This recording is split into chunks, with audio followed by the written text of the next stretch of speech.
Hello everyone, how are you going? And welcome back to Bloons Tower Defence 6, where I want to just be flipping my brain backwards and just also flipping the map backwards, and so it is going to be reverse. Now, as the name implies, it is quite straightforward as to how the entire thing works. However, it does mean that a few of your regular spots can just be thrown off. Like, let's say usually I go for sort of right here, but really, I guess it would still work, but it's just not going to be the most efficient thing. And perhaps I just look at putting her there instead. I guess you can see everything, or maybe even on this corner. Yeah, why not? We'll give it a go. I guess on a map like this, the entire thing isn't too bad because you still do get all the regular little bits that, ooh, one balloon is sneaking through, and I don't have her ability yet, but I will just let it go. But like I was saying, a map like this certainly isn't too bad because you still do get all the regular spots where, let's say, a tack shooter, for instance, can hit everything. So I guess the main thing with this track in particular is the fact that you don't get this big double spiral off the start. You just get this snake instead, which isn't the worst by any means, but also does not give you the same amount of time per tower. And so I guess that does raise the question, now that I do have a few more balloons just sneaking through, I will take it off auto start and figure out how I want to be spending my money. I've got my banana farm, I'm all set up in that regard, and so like I was saying, who is going to be best next? Because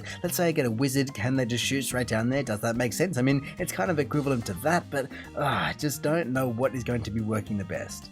Well then, even with a few leads coming out, I'm not worried at all just because of what I've got set up here between the wizard just being able to take it out, and even if the purple balloons come out eventually, I've got Sorta first, so she can just slice and dice and then the wizard can clean up the rest. Speaking of cleaning up though, look at that, finishing the round with $6,006, and so how do I possibly want to be spending it? Because I could go ahead and get 2 banana plantations, which is still 7 rounds before round 40, and so you know what, I think I will just get that party pumping, and otherwise, you know what, yeah, chuck down the free glue gunner. Ooh, if I could, just a bit more range would be lovely. You really do have to love these early rounds because when you do have enough firepower, you can absolutely cruise through them. Look at this, the banana farms just then earned you so much money, already back up to $7,000, and I've just bought 3 banana farms. I'm also going to take it off auto start so I don't just fly past round 40 without my knowing, but look at that, finishing round 38 with $8,000, and so, you know what, I guess I could afford to do many things, but I'm almost thinking that I just want to be getting a main mob, which I think I should be, by the end of the round, perhaps able to afford. Otherwise, I guess I could also look at getting Dragon's Breath, which I know is super powerful. So you know what, I will grab that first, and then a Druid, just because I love them. Well, that is round 39 down, and hey, it certainly has not been too bad so far. I mean, it clearly is the first map of the entire thing, and so I'm not trying to chuck myself in the deep end too much, but it certainly does look very different and has kind of required a little bit of a different order of towers than I usually would take. So what I'm thinking now, especially because I already do have Dragon's Breath, I could sink a whole boatload of money into the glue gunner, but without having the balloon solver, it's going to be pretty useless to me. So I think I'm just going to line, probably I would love to go there just for the range of it, but I think it doesn't make sense to do that. So I'll go there, and then an ice in the middle. That makes more sense. You know what, I guess if I just give it a second, take all that money, and I should be able to get embrittlement. There we go. Lovely. Use Sorta's ability, use everyone's firepower, and that thing won't stand a chance. Wow. Alrighty then. Love the work. I'm just trying to place on another ice tower, but there was way too much banana for me to be passing up. My goodness, I guess I just have to take it off auto start so I don't miss anything. Well, I mean, I knew the banana farms were good, but I've already have $15,000. I don't know where that all came from, and I guess I could get a banana research facility soon. Whoa, round 60, the banana went absolutely crazy, but let me just quickly get a bit of this, bit of that, bit of this, bit of that. There we go. Oh my goodness. Whoa, I saw it come out and I saw it be red, but as soon as I was just getting the upgrades, I guess it popped and immediately got popped as well. So the monkey stuff was a druid. God, like I said, I love them, but let's just continue on in reverse. But with now over $28,000, what do I possibly want to be doing with it? Honestly, I'm almost thinking that I just go more military because I've got the mortars and I do like what they can do for me in terms of signal flare. Okay, those camo push is certainly going to be powerful, but I'm thinking, do I go Spectre right off the bat? I could certainly afford to. And then I guess I could also look at putting another village on the top here. I guess, like I was saying, I was going to be getting a Spectre, and that can go realistically anywhere. So yeah, you go there, Spectre, no, the village goes there, and everyone will live happily ever after. Look at that Spectre immediately. That is insanity. So really, it is so far so good to the point where I'm just wondering, do I actually prefer to play in reverse? It just makes me think differently, but maybe that is just how I'm meant to think. Just go, oh, okay, I have to do this and just make an entire cluster of attacks or whatever it might be. And honestly, even though I wasn't saving up for anything in particular, I was wondering, do I want to get some bomb shooters and some clusters and some mobs? But I'm thinking now that I'm only 10,000 away from getting the flying fortress, especially at the rate that I make money, honestly, that is just going to be the thing to be getting. And hey, look at that, the banana farm just absolutely spewed out of me. So flying fortress, that is a big plane. Already back up to $8,000 though, so how do I want to be spending it? You know what, like I was saying, I think just a few bomb shooters, because I can. Honestly though, the bananas are just absolutely relentless. I mean, to be fair, I kind of like just having a tower up because I cannot see how much money I have, and it's a nice surprise when you do come back from it. Alright, you know what, it's just time to be grabbing some upgrades because I cannot deal with the amount of banana that is constantly spewing out of here, but it is around 98 and I'm not worried at all. There is barely anything coming out the gate, and that is certainly in particular because of one guy, but around 100 just like that, and this guy isn't going to stand a chance. I can send out every single thing I want, and look at that, it broke down on the first curve.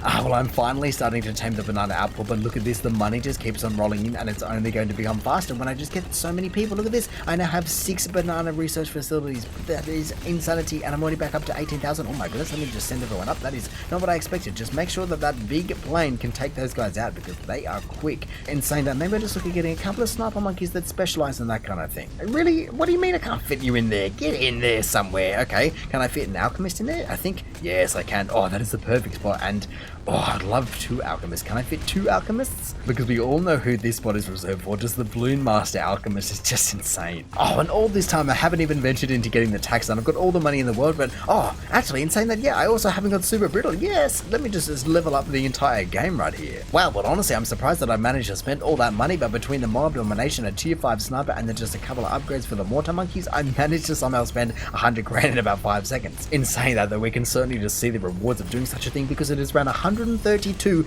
and I don't think I saw a bit of a BFB or something just poke out for a second there, but otherwise not a single soul. Where is the second bat? I guess, am I still waiting because I destroyed it that fast? There it is finally. Look at that, the fortified BFB, no, the fortified bat just coming out just like that. It is going to try its best, but there is so much popping power. Look at that. I don't even know how much it's got, but it's not got enough. Actually, you know what is something that I've never really experimented before, but could make a massive difference later on is, I forget what it's called. What is it? It's Elite Sniper, grants Elite, what does it say? Grants Elite targeting priority and faster reload for all snipers. Alright, well that certainly makes sense as well. So let me just grab a sniper up here, chuck him in range of everyone. I guess I also need to be chucking an alchemist down because why not? That is now all 4 of them on Elite, and I can only imagine that that will do much better in terms of just saving you from the pesky DDTs that, like I said, you got to bat out on things like that and they're just not targeting the things that are going to kill you.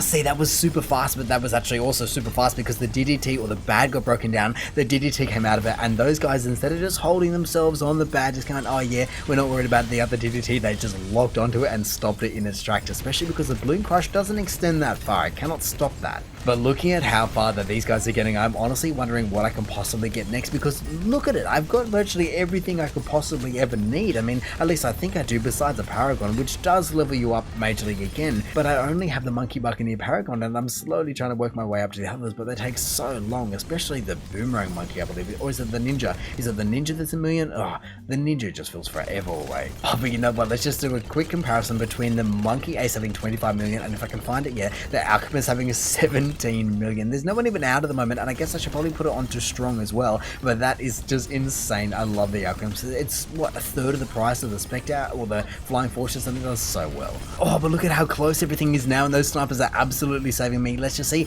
can they make it? I think this might kill me. They actually got pulled back. I don't know what it was, but they actually did get pulled back. And speaking of getting pulled back, let me just grab I was going to say a wizard, but I think it's actually a druid is what I want to be getting. Let me just find a spot under here in this madness that I can place it. I guess there will do, and I want to go top path all the way up because I've got the money for it. I mean, I do feel as though having all 3 of these guys on one screen definitely provides you the perfect comparison to who's the true king of the monsters, so to say. You know, yes, Sky Shadow might be able to do his thing. It's already got 1 million pops. Fair play. Let's just have a look at this guy. Yeah, Monkey Ace, I haven't been using his ability too much, but already 100,000. But then truly, like I said, there is no comparison to the Flying Fortress with 35 million. Yes, he's been around the block, but like Godzilla, he just holds his own in a different sort of way. So honestly, with around 108 just now starting to get these bads all the way to the end, and I'm just waiting to see, will they just be too fast? No, somehow they're getting frozen, and I guess it is just all the sniper monkeys, but I do not know what is possibly pushing them back. To be fair, I'm definitely having to use my abilities at not strategically placed times, but just constantly, just to make sure that the flow of damage is just consistent, so they don't get all the way to the end like this. This might be a little bit too far, but then they just routinely seem to break them down. Look at this, as soon as it gets, it's so close, it's so fast, and it just wants to go. once again. Let's just see, will this guy be able to walk to the end? I think he will. Oh my goodness, that was just stopped right at the very end. And it's just incredible how close you can come to death. And then with this conglomeration of towers just pulls you back from the brink. Really, the main thing that I always do wonder when I see this outrageously high rounds, like let's say 1,500, something absurd, is how you possibly fit enough damage on the screen just to be able to do that, because I'm on around 181 and things are starting to kind of look as though they're going to be going south pretty soon. And so when you just times it by 10, how do you fit times 10 the amount of damage on the screen? I have no idea. I mean, I guess that is just where Paragons and True Sun Gods and everyone like that just starts to come into the equation. But really, how much more damage can they do than this? And this guy is still just about to walk through me. I mean, oh, he might be very close. Oh, is he going to get it? Oh no, he did manage to just get through. It would have been by milliseconds though, I reckon. Oh, it is no surprise for the Monkey Star being the Alchemist. Honestly, it is the most ridiculously insane tower. The Alchemist just provides, it's the support, it's the tank, it's the DPS, it does it all.